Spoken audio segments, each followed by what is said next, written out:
ചെന്നൈയിലാണ് ഈ cinema തിരുവനന്തപുരമായിട്ട് shoot ചെയ്തിരിക്കുന്നത്. ഇതിലെ കോളേജ് സീക്വൻസുകൾ ട്രിവാൻഡ്രത്ത് ഒരു കോളേജിലാണ് ഷൂട്ട് ചെയ്തിട്ടുള്ളത്. പിന്നെ ഇതിലെ ശാന്തികൃഷ്ണയുടെ ക്യാരക്ടറിനെ മമ്മൂട്ടി ഭാര്യനെ വിളിക്കുന്നത് വാവ എന്നാണ്. ഇത് ഉമ്മൻചാണ്ടി റിയൽ ലൈഫിൽ ഭാര്യനെ വിളിച്ചിരുന്നതാണ് വാവ. അപ്പൊ ഈ നമ്മുടെ അന്നത്തെ പ്രമുഖ പൊളിറ്റീഷ്യൻസിന്റെ ഒക്കെ അവരുടെയൊക്കെ ഫാമിലി ലൈഫിലെ കുറെ ഇൻസിഡൻസ് അവർ തന്നെ പറഞ്ഞതാണ് ബാലേന്ദ്രമേനോൻ ഇതിൽ ഉൾപ്പെടുത്തിയിരിക്കുന്നത്. അതുകൊണ്ട് തന്നെ ഈ സിനിമ പ്രേക്ഷകർക്ക് വളരെയധികം കണക്ട് ആയി. കാരണം അതുവരെ രാഷ്ട്രീയ സിനിമകൾ പോലെ കുറെ നെടുനീളൻ ഡയലോഗുകൾ അല്ലെങ്കിൽ ആക്ഷൻ സീക്വൻസുകൾ അതൊന്നും മാറി ഒരു ബാലേന്ദ്രമേനോൻ ടച്ച്.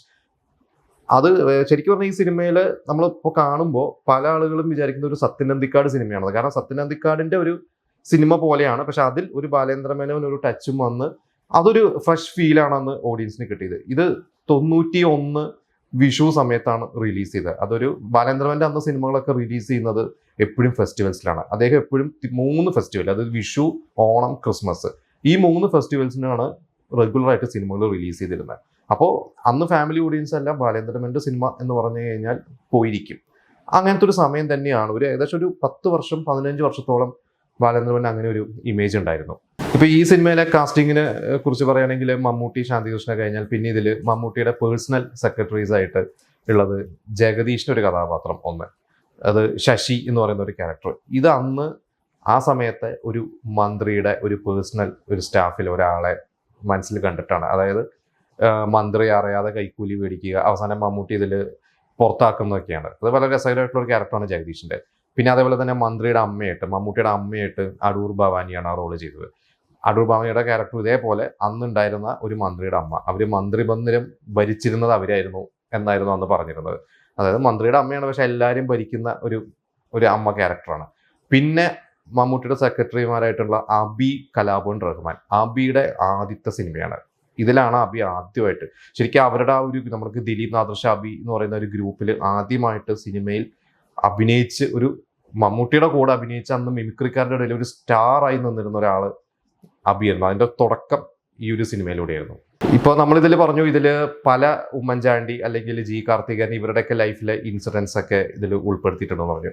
ഇതിൽ മമ്മൂട്ടിയുടെ ക്യാരക്ടറിന് ഒരു സ്വഭാവമുണ്ട്. ഇടയ്ക്കിടയ്ക്ക് ഷർട്ടിന്റെ കോളർ ഇങ്ങനെ കൈകൊണ്ട് ഇങ്ങനെ പൊക്കി കാണിക്കുന്ന അതൊരു മാനറിസം പോലെയാണ്. ഇത് ശരിക്ക് ആര്യാടൻ മുഹമ്മദിന്റെ അദ്ദേഹത്തിന്റെ ഒരു സ്വഭാവമായിരുന്നു എന്നാണ് പറയുന്നത്. അപ്പൊ ഇതും ഈ പറഞ്ഞ പോലെ ആര്യാടൻ മുഹമ്മദ് ഇവരൊക്കെ കൂടി ഇവരുടെ തന്നെ മാനറിസംസ് ഇവരുടെ ലൈഫൊക്കെ പറഞ്ഞു കൊടുത്തപ്പോൾ ഇത് കാണുന്ന ഓഡിയൻസിനും അത് വളരെയധികം റിലേറ്റ് ചെയ്യാൻ പറ്റി. നമുക്കറിയാം ഇപ്പോൾ ആര്യാടൻ മുഹമ്മദിന്റെ മകൻ ആര്യാടൻ ഷൗക്കത്ത് ഇപ്പോൾ നിലമ്പൂർ ഇലക്ഷനൊക്കെ കഴിഞ്ഞ് വിജയിച്ച് നിൽക്കുന്ന ഒരു സമയമാണ്. ആര്യാടൻ ഷൗക്കത്തും സിനിമാക്കാരനാണ്. അദ്ദേഹം കുറെ തിരക്കഥകൾ എഴുതിയിട്ടുണ്ട്.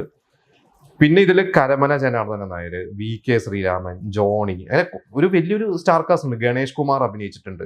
ഗണേഷ് കുമാർ ഒരു പത്രപ്രവർത്തക, ഒരു ഫോട്ടോഗ്രാഫറാണ്. എന്താ പറയുക, ഈ രാഷ്ട്രീയക്കാരുടെയൊക്കെ പിന്നാലെ നടന്ന് അവരെ അറിയാതെ കുറച്ച് ഫോട്ടോസ് എടുക്കുക, അവരുടെ ഫാമിലിയിലെ ന്യൂസുകൾ കണ്ടെത്തി സ്പ്രെഡ് ചെയ്യുക, അങ്ങനത്തെ അതും ഈ പറഞ്ഞ പോലെ തന്നെ അന്നത്തെ ചില പത്രക്കാരെ ഉദ്ദേശിച്ചിട്ടാണ് ബാലേന്ദ്രമേനോൻ എഴുതിയിട്ടുള്ളത്, ആ ക്യാരക്ടർ സൃഷ്ടിച്ചിട്ടുള്ളത്. അപ്പൊ എനിക്കൊന്ന് മമ്മൂട്ടിയുടെ അതുവരെയുള്ളതും എനിക്കൊന്ന് അതിനുശേഷവും മമ്മൂട്ടി അങ്ങനത്തെ ഒരു മന്ത്രിയുടെ ഒരു പൊളിറ്റീഷ്യന്റെ ക്യാരക്ടർ ചെയ്തിട്ടില്ല. കുറെ വർഷങ്ങൾക്ക് ശേഷം സ്റ്റാലിൻ ശിവദാസ് എന്ന് പറഞ്ഞ ഒരു സിനിമയിൽ മമ്മൂട്ടി ഒരു പൊളിറ്റീഷ്യൻ, പക്ഷെ അതൊരു ആക്ഷൻ മോഡുള്ള സിനിമയായിരുന്നു. പിന്നെ നമ്മൾ 1 എന്ന് പറയുന്ന സിനിമയാണ്. ഇതിന്റെ ഇടയ്ക്ക് ഇങ്ങനെ ഒരു ത്രൂ ഔട്ട് മമ്മൂട്ടി ഒരു രാഷ്ട്രീയക്കാരന്റെ ഇതുപോലത്തെ ഒരു കുടുംബസ്ഥന്റെ വേഷം ചെയ്തിട്ടില്ല എന്ന് തന്നെ പറയാം. അപ്പൊ എനിക്കൊന്ന് കാണാത്തവരെ സിനിമ കാണുക. ഇത്ര വർഷം കഴിഞ്ഞിട്ടും അത് വളരെ ഒരു ഫ്രഷ് ഫീൽ തന്നെയാണ് ആ സിനിമയ്ക്കുള്ളത്. ഇപ്പോഴും നമുക്ക് ഇത് ഒരു രാഷ്ട്രീയക്കാരൻ തന്നെ ആവണ്ട, ഒരു കുടുംബത്തിൽ ഒരു ജോലിയൊന്നും ഇല്ലാതെ അല്ലെങ്കിൽ ഈ പറയണ പോലെ തന്നെ ഒരു ലവ് മാരേജ് ചെയ്തിട്ട് ഭാര്യയ്ക്ക് ജോലിയുണ്ട് എന്നാൽ ഭർത്താവിന് ജോലി ഇല്ലാതെ അദ്ദേഹത്തിന്റെ ഒരു പാഷനോ അല്ലെങ്കിൽ അദ്ദേഹത്തിന്റെ ഒരു കരിയറിനോ വേണ്ടി ഭാര്യ അദ്ദേഹത്തിന് വേണ്ടി ത്യാഗം സഹിക്കുകയും കുടുംബം നോക്കുകയൊക്കെ ചെയ്യുന്ന ഇവരുടെ ഇടയിലെ ചില സൗന്ദര്യപ്പണങ്ങൾ, അതൊക്കെ എനിക്ക് തോന്നുന്നു ഇന്നും വളരെയധികം റിലവൻ്റ് ആണ്. ഇന്നും പല ഫാമിലീസിനും ആ സിനിമ കണ്ടു കഴിഞ്ഞാൽ റിലേറ്റ് ചെയ്യാൻ പറ്റും എന്നുള്ളതാണ് എനിക്ക് തോന്നുന്നത്.